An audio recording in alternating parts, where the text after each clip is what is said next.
welcome you to another edition of the Live from the Heartland show. This one is for the week of March 12th in the year 2022. Those of you who've been following us regularly know that we have been calling it Heartland at home during the time of the pandemic because we have been unable to get into the wonderful WLUW studios. However, we do post them regularly, we record them at home, and this is number 92. We welcome all our friends, our neighbors, all the citizens of the world. We've got some interesting guests today. We were struck with the bad news this week that our pal, our friend Dennis Cunningham passed, and we're going to have his cohorts from the courtroom, Flint Taylor and Michael Deutsch, join us to talk about Dennis a bit. Then we'll be joined by Sarah Legal, a Rogers Park person who does great work around voting rights. She's in the group called All Voting is Local. And we're going to round out the show with a little political theory from Peter Hudis, who has a new book out on Rosa Luxemburg. We'll be talking about what she did and how she's important for today. So we're ready to roll, and I am so grateful that we have our co-host here, Katy Hogan, today. I never know when Katy's going to be here. Some of you may know that we've been working on a book about the late, great Heartland Cafe, and it's taking a lot of time for both of us, and Katy has decided that someday she won't join us, and maybe I'll do that likewise to her someday. But right now, she's with us today. So good morning, Katy. How are you, and what's going on? Well, because you mentioned it, we've got a full show with 3 different guests. We're not going to do our usual banter back and forth, but 2 things. One, everybody remember, today is Spring Forward today, so you lose an hour's sleep. So those of us who are insomniacs get even more reason to be an insomniac. Thank you so much, Central Daylight Savings Time. But the other thing that I would just briefly mention, because it's been on the news a lot, and I think people should question it when they see this moaning and bitching about gas prices. I am one of those people who feels like gas should have been $5 a gallon 40 years ago to absolutely recognize the cost of getting it out of the ground and what it does to our atmosphere. Nowadays, it should be $15 a gallon. I don't know what it should be, but people bitching and moaning about it when folks are like grabbing what they can in a bag and escaping miles from it. I cannot believe it. People are so small. I want my gasoline. I want to go where I want to go. Shut up. All right, that's it. That's my rant. Sorry. Okay, I'm going to let my car run on empty from now on. And no, fill it up. Just don't drive everywhere. That's all. No, I don't. Although this morning my wife took it off to drop my kid at a recording studio. So I do have one little bit of sports news that rather than save it for later, I'll do it right now. The Major League Baseball season will happen. It'll start in, I think, around April 7th. There'll be a full season. They did come to an agreement between the owners and the Major League Baseball Players Association. So all you Chicago fans, no matter if you root for the Cubs or the beloved White Sox, be ready to go to the ballpark and be able to watch it on TV too, because we'll have baseball, and that will ease the pain about some other things that are going on in the world. All right. South Korea has begun constructing giant floating solar panels in the shape of flowers in the southern county of Hapcheong. The 17 flowers float in a 12-mile long reservoir, which has become an increasingly popular alternative to land-based solar panels in land-scarce South Asian nations that depend on coal for energy. This is a great development. It's kind of creative. President Moon Jae-in said floating solar can help the nation reach its goal of becoming carbon neutral by 2050, with the potential to add 9.4 gigawatts, or the equivalent of 9 nuclear reactors. So good to hear. Nice going, South Korea. Did they just elect a new president? They did, and it's a conservative who probably will be more hardened around the North Korea question, and he won by less than 1%. I'm a little surprised there aren't some challenges going on, but I did read that he is the new president, and he won by less than 1%, and he's more conservative. Okay, you are listening to Live from the Heartland on WLUW 88.7 FM. Stay tuned. We are going to return with our guests, Michael Deutsch and Flint Taylor, remembering Dennis Cunningham. Welcome to Live from the Heartland, and now we're bringing on our two guests, some good friends, pals. We've got Flint Taylor and Michael Deutsch, and I asked them to come on the show this week. They've been regular guests over time, many times, but our good friend, our pal, the people's lawyer, Dennis Cunningham, passed this past week at the age of 86. And all three of us have known, actually Katy too, we've all known Dennis a long time. We all loved him very much, and it was very sad to hear. I first met Dennis when I was involved in a court case from a photograph taken, not a photograph, I'm sorry. I was arrested during the Weatherman demonstrations following the action when somebody grabbed someone I was with and I tried to separate them. I thought I was being jumped by a hard hat. It turned out to be police. I was arrested for disorderly resisting, aggravated battery and mob action, and unlawful use of a weapon, which was a roll of quarters I'd been paid with that day.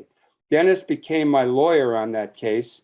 We got to know each other real well because the case went on for years and we went up and down Chicago streets going to 26th in California.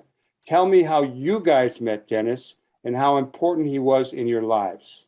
Well, I guess I'll go first because I probably met Dennis a little bit before Mike did. I was a law student at Northwestern, and I was getting involved in legal struggles that lawyers that were representing the Panthers and later Rising Up Angry, Young Lords, SDS, were all doing. And those lawyers were working with Dennis. And at some point in 1969, all those lawyers and we little law students working with those lawyers, with the inspiration of Dennis, formed the People's Law Office in August of 1969.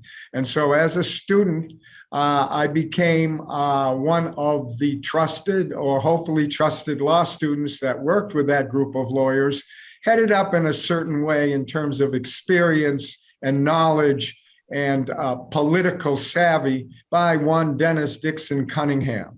And Dennis happened to be about 10 years older than a lot of us at that time and a lot wiser in terms of the ways of the world, the ways of politics. And he had become radicalized in such a way.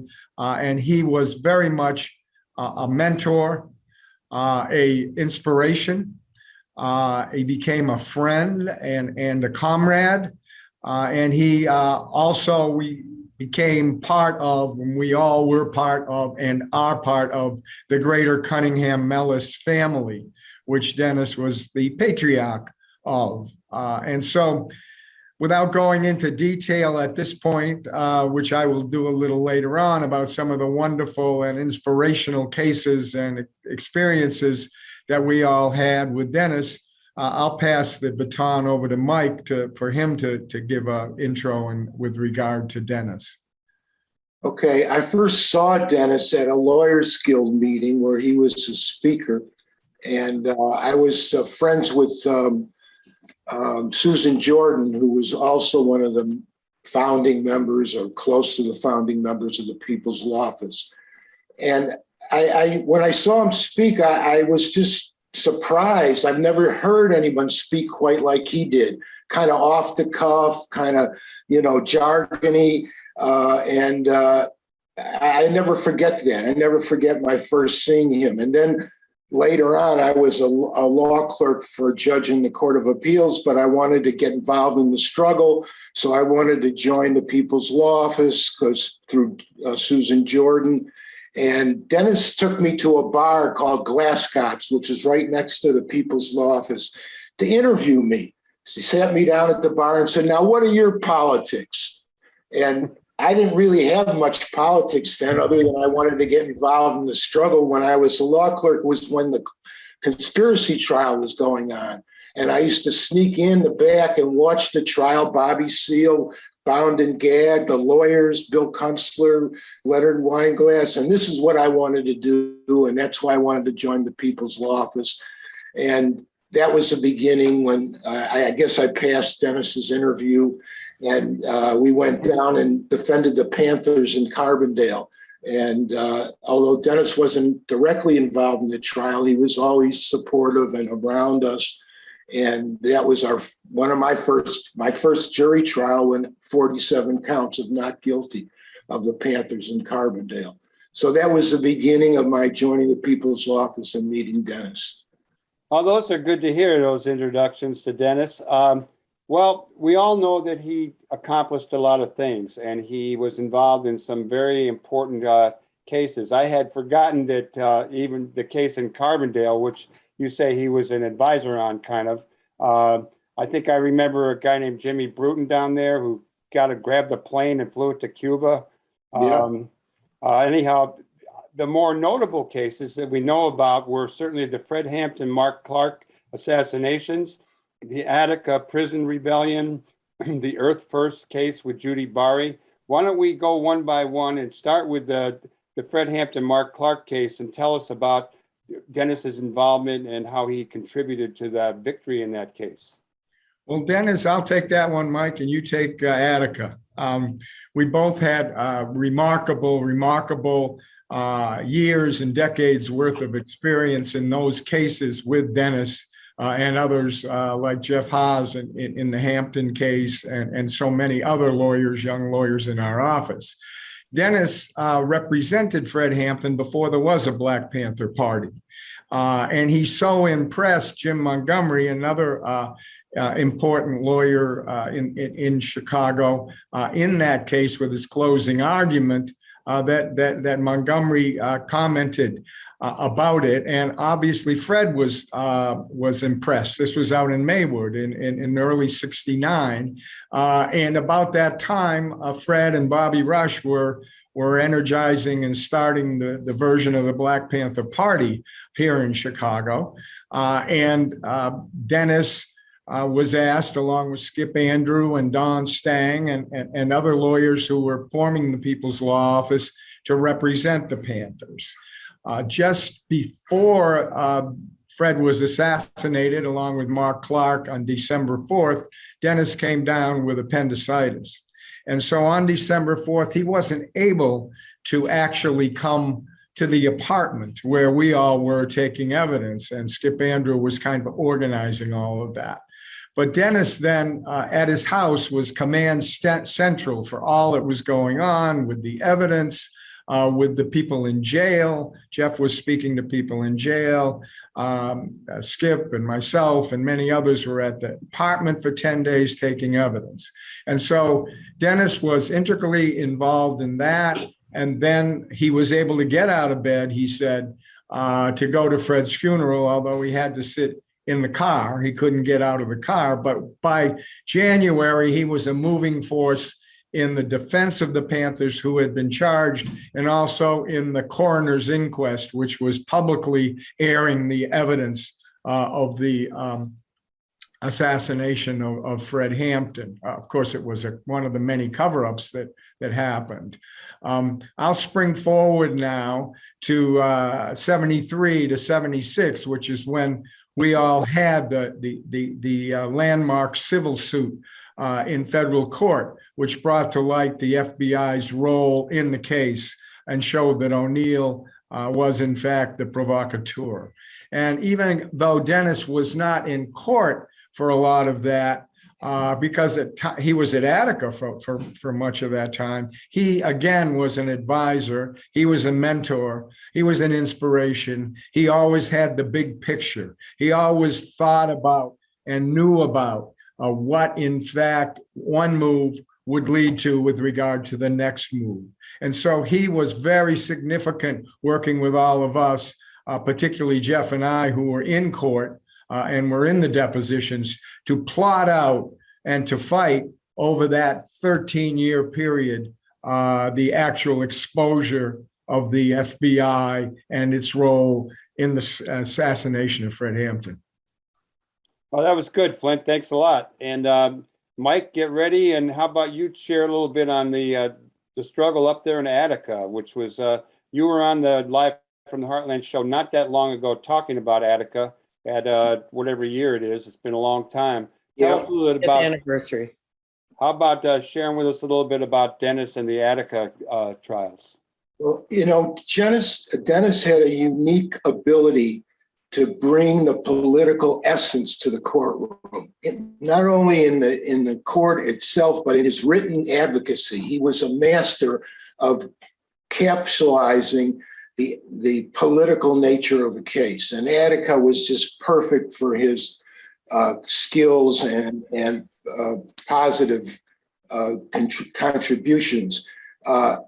We both went down there within several months after the uprising and the massacre. We continued to work. Dennis lived in Buffalo. His kids came up to Buffalo. That's where the criminal cases were based.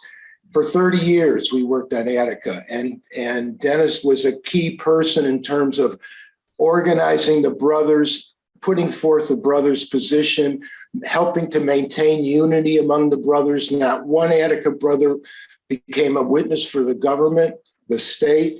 And Dennis had a way of relating to the brothers in a way that they could trust him and know that he was committed to their struggle.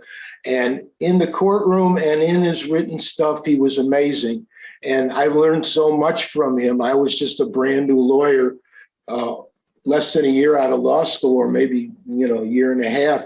And just to see him involved and watch how he worked and dealt with the brothers and promoted the brothers' issues and talked about the nature of the massacre and the genocide against Black people, it was really clear that his politics were very much in main part of the Attica defense.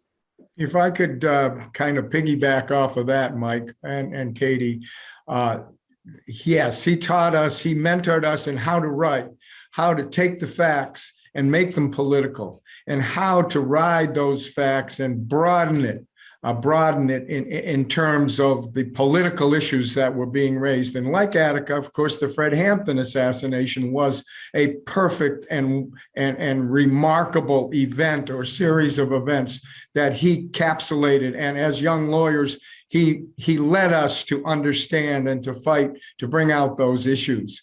And he not only taught us to speak truth to power, he taught us to write truth to power, and he taught us to speak and write about power in a true and clear and powerful way. And so that's part of his legacy.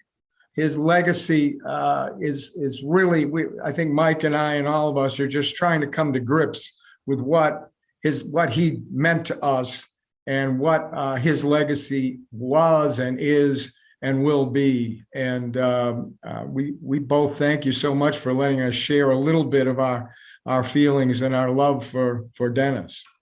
Well, we love having you on. Katy, go ahead. I just wanted to say that the other case, the Judy Bari case out in the Bay Area, I have a strange connection to that because I was in California when that happened. I was doing one of those touchy-feely things that I do out in the desert, a vision quest with some Californians who actually were connected with Judy Bari, so that when we came back in from the wilderness, the first message that my hostess got was get to the Oakland police station to demonstrate because Judy Bari and her comrade were blown up in a car. And of course they blamed it. They said that it was their own device. And I don't know the result of Dennis's work on that case as I'm sitting here speaking, but maybe you do, Michael. But all I know is that Dennis Cunningham was one cool cat. And the fact that he did what I often threatened to do as a teacher, which was take a class at Second City to make my teaching more entertaining. He did that, right? I mean, he did some Second City work so that his performance was all it could be, I think. Well, you guys, you're jumping ahead. I want to talk about Second City and how he manifested that in the courtroom. But first, one of you guys tell us a little bit about the Judy Barry case. Well, and what Judy, that was we about. call her Judy Berry. I don't know Judy Apologies. Barry, Judy Berry, but in any event, they had a long trial in the Bay Area, and the jury returned $4 million in damages on behalf of Judy Berry and her co-plaintiff. And that was a tremendous victory because, as Katy said, they were saying that she was carrying a bomb and it was Earth First responsible for that. And they totally debunked that and shown that somebody else put a bomb in there. And then the FBI seized on that to accuse her wrongfully. And they exposed all that. And one of the things I would recommend to your viewers, if it's possible, his daughter, Bernadine Mellis, did a movie about a Judy Berry case, and Dennis is very much featured in that movie. It's called "But for the Forest and the Trees," and I can get you the way to zoom into that. There's a password that we have for that. So I would recommend, if any of your viewers are interested in seeing Dennis in the throes of a trial, and his closing argument is in there, that is a great thing to watch. We'd love that link. And the history of Dennis starting out at Second City, I think both as a bartender and as a bit actor over there, his picture is still on the wall. And he did so many interesting things before in his 30s, he decided that it was time to become a movement lawyer and went to law school. He worked for the city in the Human Rights Commission until he realized when Dr. King came to Chicago and the city ended up on the other side with Dr. King, that he was on the wrong side, and he quit that. He toured Europe and hung out with jazz musicians. He just had a remarkable breadth and scope of life, both before and during his time with the People's Law Office. And it's really hard to think about having lost him, but on the other hand, we had him for all these decades. And even to the very end, Michael and I and my wife Pat and Jan Sussler, another longtime People's Law Office stalwart, were able with his children to be on a Zoom with him only 2 or 3 days before he passed into unconsciousness. So we were able to continue to be in touch with him until the very end. He would still be asking, hey, what do how about that case? What's going on? And give us little tips. He always gave us more than little tips. He gave us big tips. He gave us big encouragement. He gave us big ideas. And so that was Dennis, and we'll never forget him, and we'll keep him right in the center of as we go forward. You know, when we were talking about the Second City, and I had read, I think in the New York Times obituary, they talked about how he took some of what he learned in Second City into the courtroom. And I wonder, we all know Dennis was one cool dude. He had a cool persona. He was a hip dude, and we all learned a lot from him. Does anyone want to talk about something he did in the courtroom? And just real briefly, and before I forget it, I want to say that in addition to seeing the film, the Judy Barry film that his daughter made, you can find a number of interviews that Katy and I had done with Dennis on the Live from the Heartland site on YouTube. If you put his name in, there's a number of things. But real briefly, anything more on how he was in the courtroom? Well, he was just unprecedented in the courtroom. He had a style that was just different from all the other lawyers. He had a very conversational style. He had a very kind of hip style, and he wasn't afraid to just tell it as it is, tell the truth in the courtroom. That was his essence.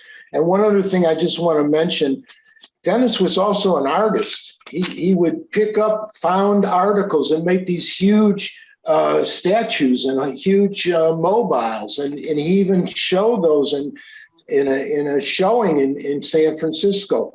So he was knowledgeable jazz. He was the one that turned us on, to at least me, to jazz. I really wasn't into it then.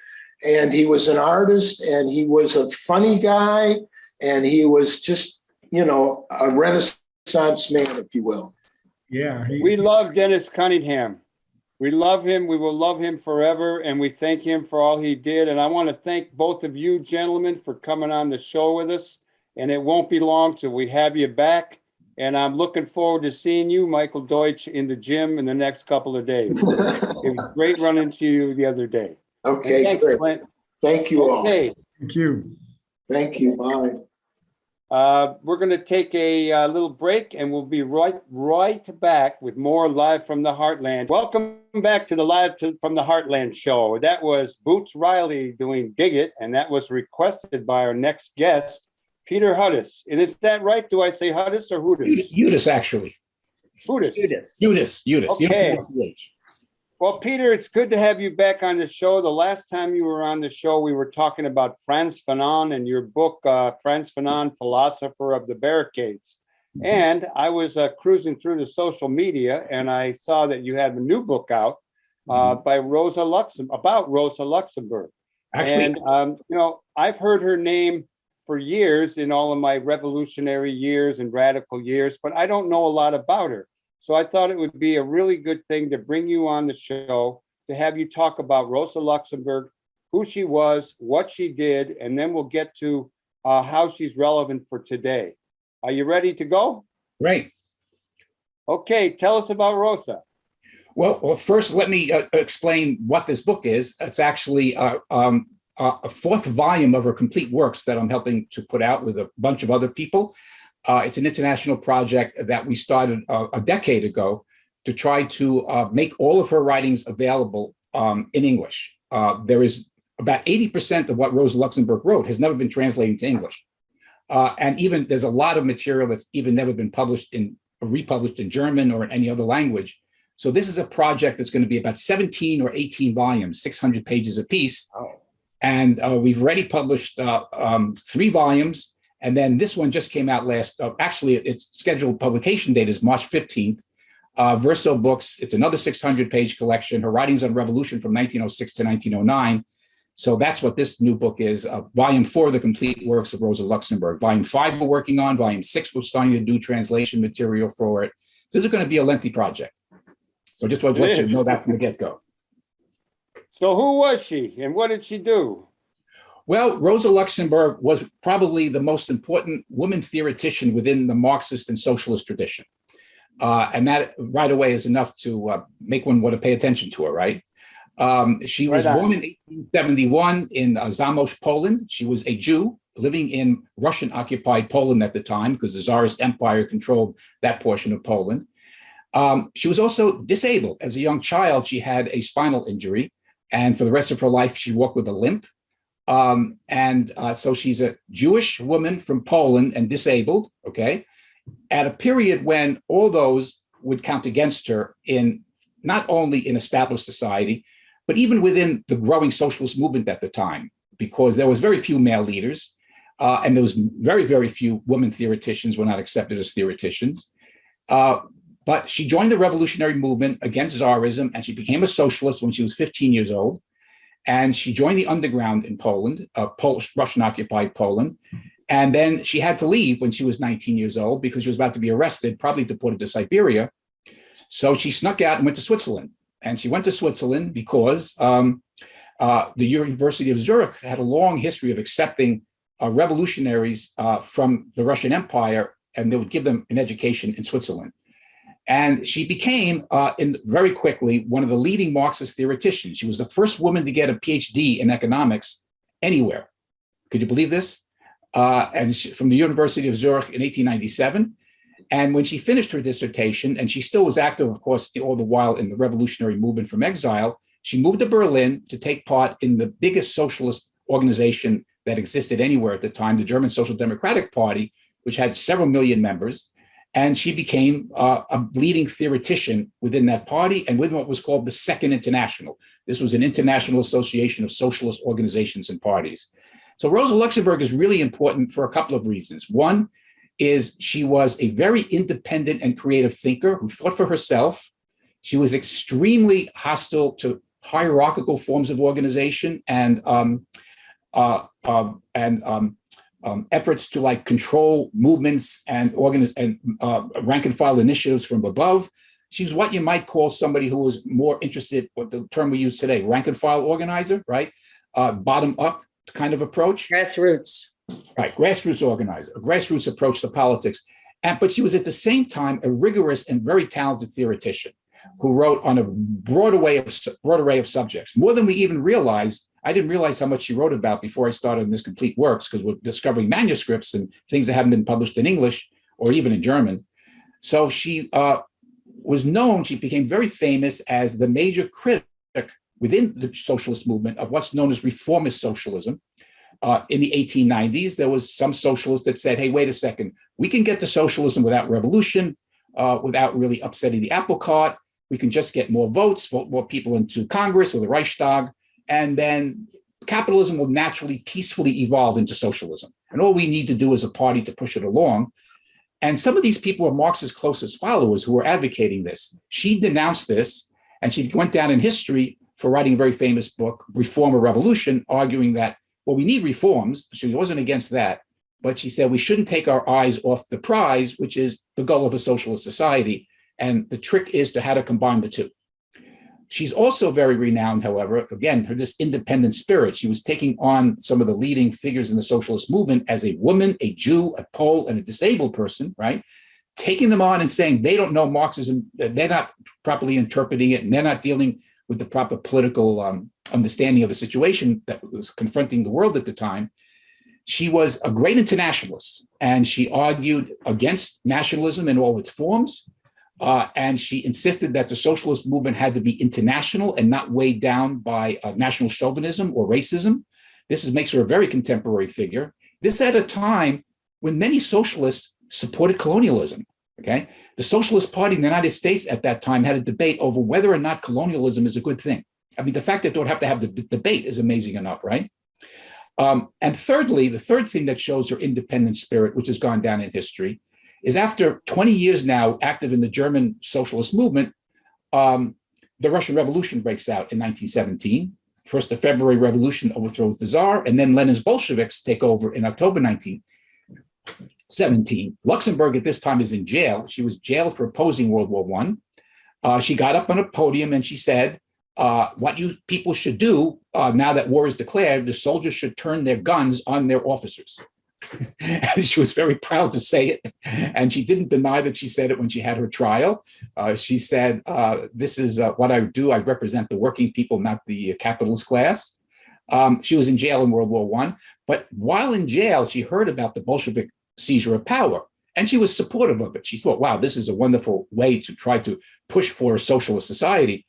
But she was very, very upset. She wrote in September 1918 a booklet, which was only published after her death, called The Russian Revolution, where she sharply criticized the Bolsheviks for shutting down democracy after they seized power. And she held that there can be no socialism without democracy, and there can be no democracy without socialism. So she's the outstanding figure in the radical tradition who insisted on this inseparability. Well, that's good. I'm going to digest that. I'll watch it over and over. I was reading a little bit about her, and I noticed that she had been a member of many, many political parties: Social Democracy of the Kingdom of Poland, Lithuania, the Social Democratic Party of Germany, Independent Socialist Democratic Party, the Spartacus League, Communist Party. So she was a member of a lot of parties, and it reminded me of the 60s with SDS and Progressive Labor Party and the Socialists and the Du Bois Society and the Socialist Workers' Party.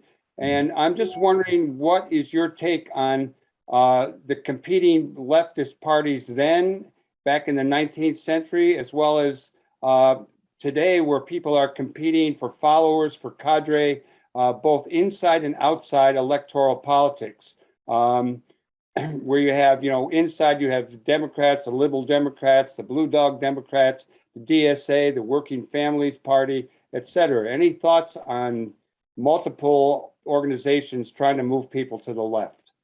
Great question. Thank you, Michael. The thing that's outstanding about Luxembourg is that she oppose two currents at the same time as kind of straddling them. And one is what you might call reformism, right? That is gradual reforms, and gradually one gives up the idea of an alternative to capitalism, but focuses on everyday reforms from the system.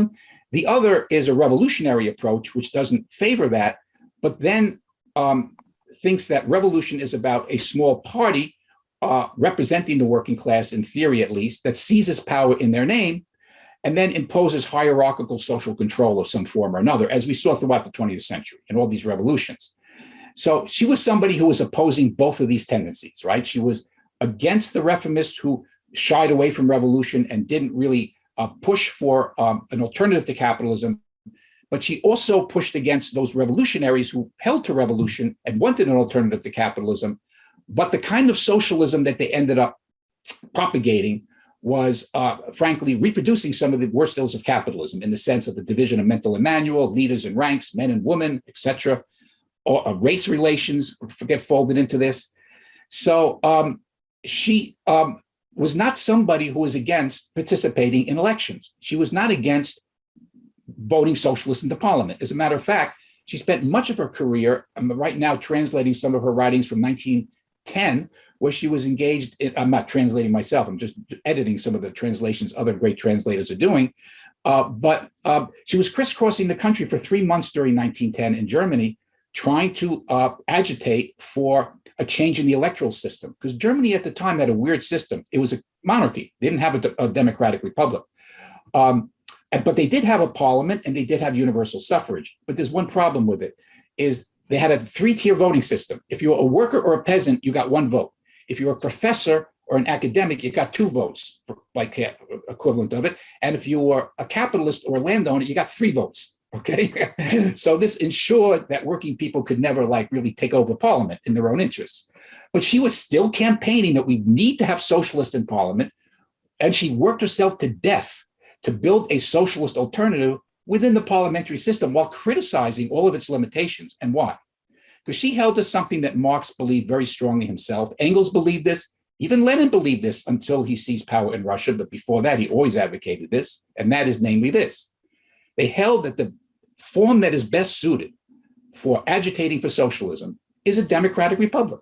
Now, the United States, you can call it a democratic republic, but it's a very flawed democracy, as we all know. We don't even vote directly for our president. We have this unelected Supreme Court. It's a very flawed, corrupt liberal democracy. But, she said, a flawed and corrupt liberal democracy is better than none at all, because at least you can openly agitate for your ideas and you can try to win people to your position. She knew what it was like growing up in a society that didn't have even a fig leaf of democracy, the Russian Empire, right? We can think of its successor today in Putin in a way. Putin doesn't want to restore the Soviet Union. He wants to restore the Tsarist Empire, okay? So the point here is she grew up knowing full well how difficult it is to operate in the underground, how difficult it is to push for a democratic type of socialism when you can't have democratic discussion, right? Well, you have to do it in secret, right? Subterraneously. So this is what Marx and all the Marxists of the time held, that a democratic republic, you should participate in it, you should agitate for reforms, but you should do so as a revolutionary socialist. And you should constantly have an independent position that talks about the alternative to capitalism and then tries to show working people and others that, we actually care about you, that we care whether you get a minimum wage or not. I mean, that's not, just something peripheral, that doesn't matter. That's because, that doesn't change the system. No, you work to change the system as much as you can from within while you're agitating to change it much more fundamentally. So when it comes back to this, Michael, your question, this is the same debate you had in SDS, right? This is the same debates that we had in the New Left, right? Should we go into the Democratic Party with Michael Harrington and, we should win over the liberals and do that kind of a route? Or should we go to, follow Mao Zedong thought? I mean, it's kind of like in the United States, okay, but a lot of people, as advocated that. Should we go with this kind of traditional authoritarian type of socialism that will build a party and a cadre strong enough that could seize power like Lenin did in 1917 with only a few thousand people? They seized the Winter Palace and the capital and Moscow, and they had a party of, significant, but not a mass party considering 150 million Russians. The tiny minority party was able to win. Well, there was this illusion in the 60s, and some still have it today, that if we can just do what Lenin did, then we'd have it right. But, the problem is that, and Luxembourg understood this, you can't import a strategy that's in one historical or social context to another one without any mediation, right? So Lenin was operating in a situation in Russia where there was no democracy. There was no open discussion or debate. There was no functioning parliament in a real sense. They had a Duma, but it was really a fake thing. It was a paper mache, a Potemkin village. So they had to do certain things that you couldn't do in Western Europe or the United States. But that doesn't, and for the sake of operating underground, you have to have secrecy, you have to have discipline, you have to have centralism, you have to discipline members who, like, you're afraid of police agents or whatnot. All this kind of stuff happens, but you don't raise that to a level of a principle and say, well, this is what we do here in the United States. And unfortunately, too much of the radical movement, I think, in the 60s and 70s hadn't thought enough about the specific character of this country and what kind of political strategy is most befitting for it. So one thing I always find interesting, what was Lenin's first book about?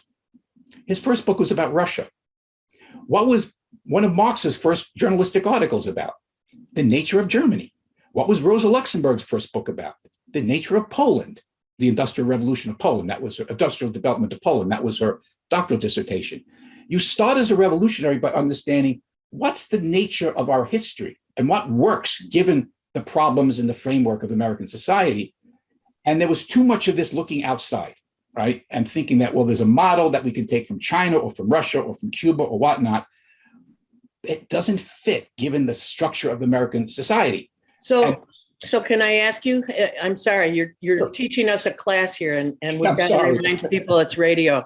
Right. So given what you just said, are the students who take your classes right now out at Oakton, are they prepared when they hear you talk like this, when you're giving them history, are they prepared to go back and forth in time, as it were, from what you're teaching them and applying it to today's world? Do they do that, or do they just walk out of your class a little eyes glazed over going, oh my gosh? Well, I think you get a lot of that too, surely. I would not be honest if I denied that. But I'll give you an example. I teach philosophy. I also teach humanities. So that's mainly like immigration courses because I have a background in Latin American studies as well. But I teach Marx, and I teach at times Luxembourg or other revolutionary thinkers. I teach Fanon. I try to teach Fanon every semester, at least in one class, if not more, because race theory is such an important issue. But one thing I do is I have them read the one of Marx's earliest writings, the Economic and Philosophic Manuscripts of 1844. It's got a very nice 12-page essay called Alienated Labor, where he really spells out very beautifully what his basic philosophical political vision is. So I start them with that. And one of the assignments I give them very often is write a 5 to 6 page paper on how this essay speaks to your life. That is, what does he mean by alienated labor? Why does he not like capitalism? Why does he want workers to have control of the workplace? Blah, blah, blah. And bring in your own experiences in the paper. I teach at a community college. So all the students work at least one job. I have students who are working 3 jobs while they're going to school. And I get some amazing discussions from the students about this.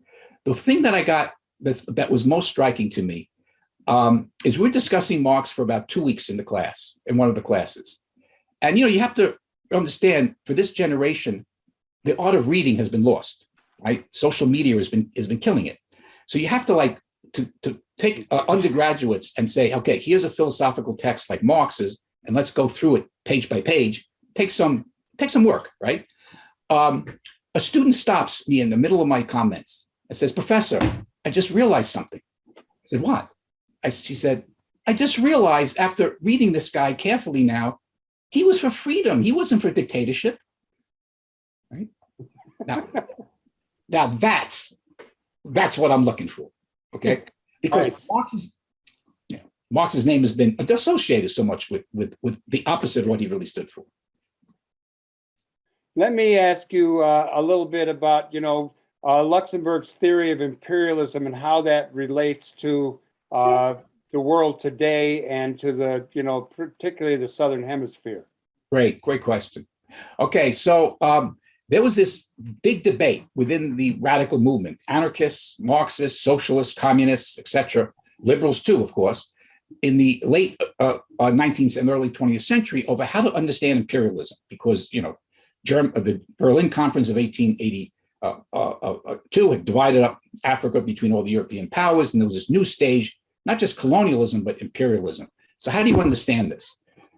Luxemburg enters the debate, and she sees that a lot of socialists, including some of her friends within the socialist movement who were allied with her on other issues, did not take a strong enough stand against imperialism. You had actually socialists in Germany saying that, well, Europe has a civilizing mission in Africa because, these people don't know civilization.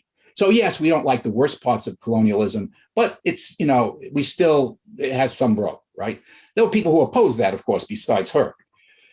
She set forth to write her most important work, which is called The Accumulation of Capital, published in 1913, to answer these people. And her point was, imperialism is not just a plot cooked up by bad people. It's not just an accidental political policy that one country adopts and another doesn't.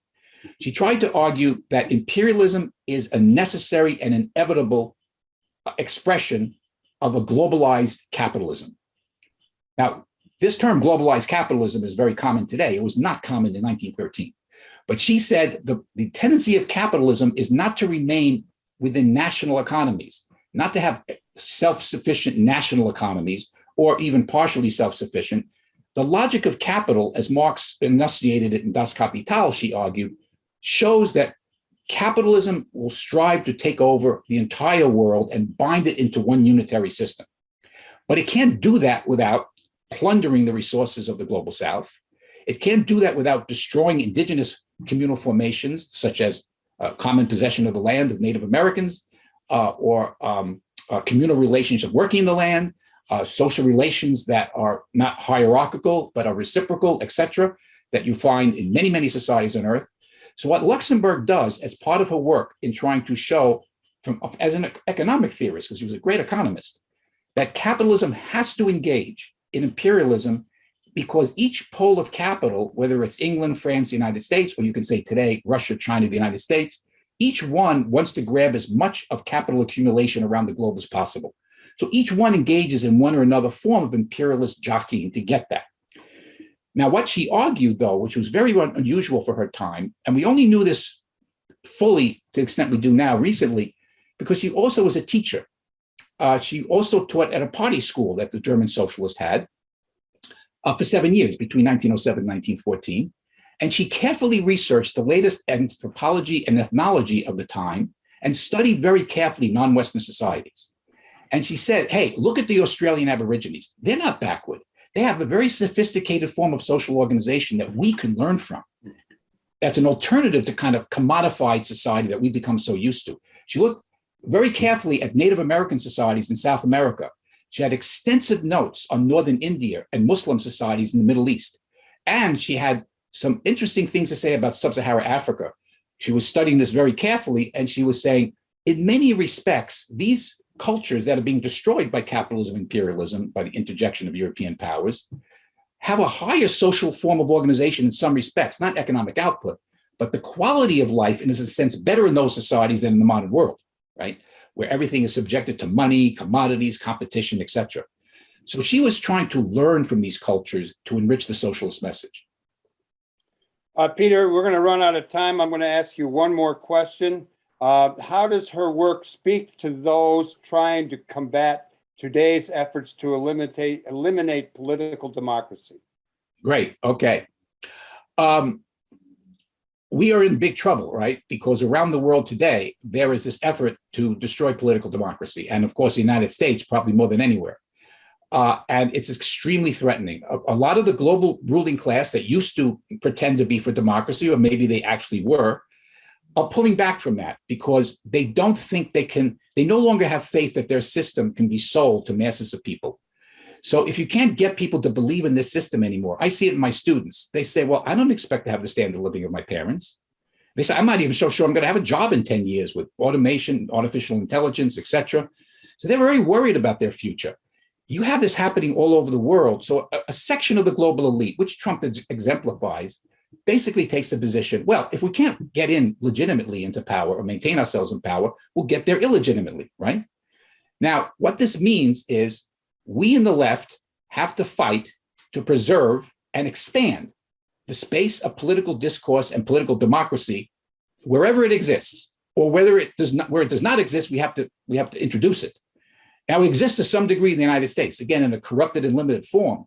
We can't be bystanders to this. We can't say there's no difference between the fascism of a Trump and, the liberalism of AOC, right? I mean, that's ridiculous. There is a fundamental difference here that we have to emphasize. One thing that bothers me recently, the anniversary of January 6th did not get much of a response from the left. I didn't see big protests. Hey, first anniversary, down with the right. The right was organizing. They had their celebrations, but where were we? Okay. So there's a tendency in the radical movement in America to be very insular, I think, and not to think long range. And if we don't fight to preserve, I would like there to be a socialist revolution or socialist society tomorrow, but that's obviously not going to happen. We're not going to get there in any way. There's no chance of it unless we have a democratic republic that in some way exists with enough democracy in it for us to propagate our ideas and win masses of people over to it.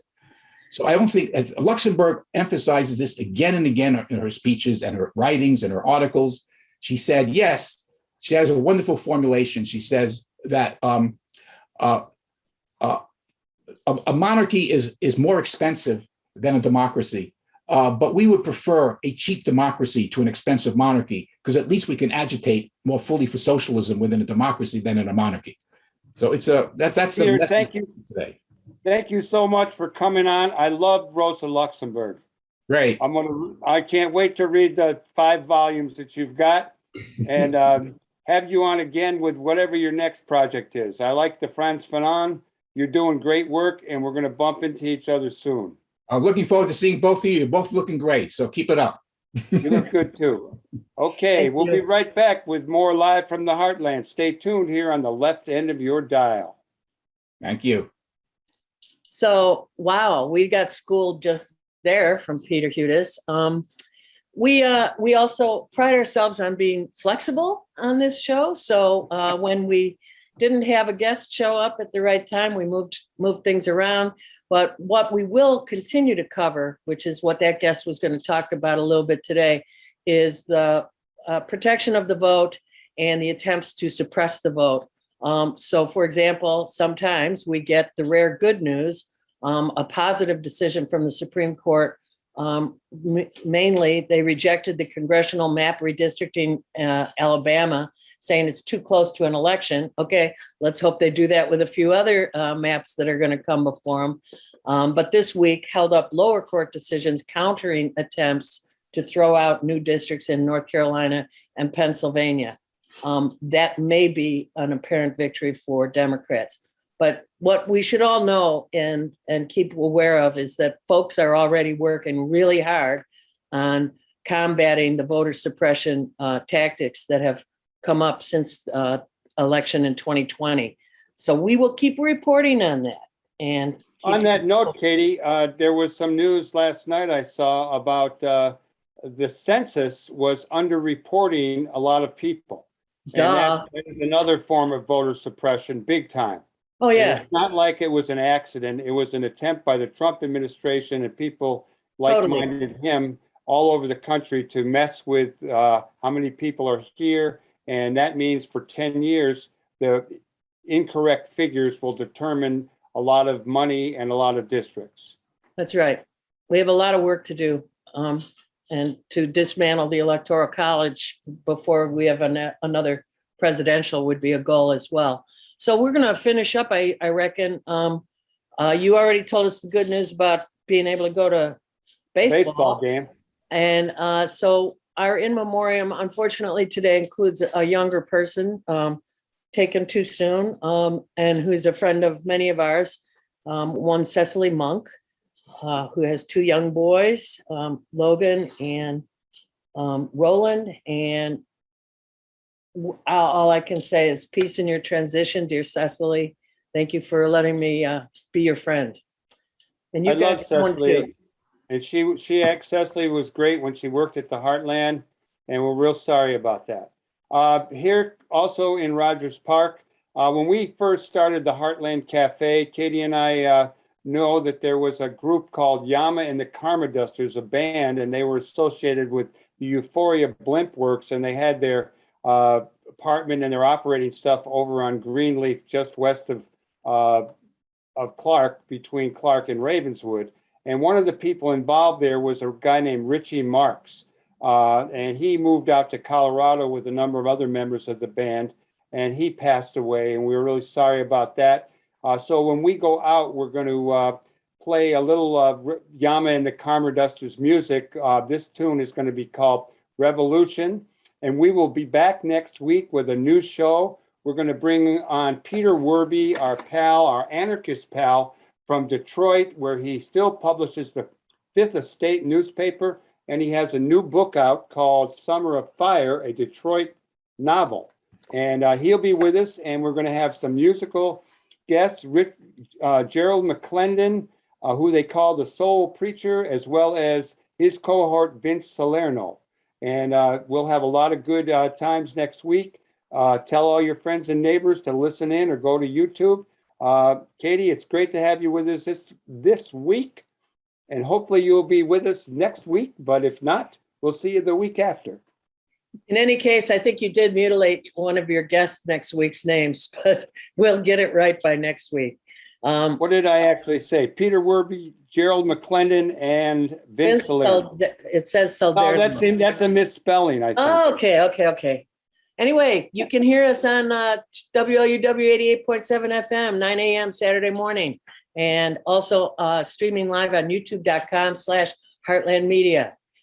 We thank our team, including Emilio Davis, Lynn Orman Weiss, podcast director Gwen Brown, and Luis in Veracruz. We'll go out with that Rogers Park band from 40 years ago. Yama and the Karma Dusters, Revolution.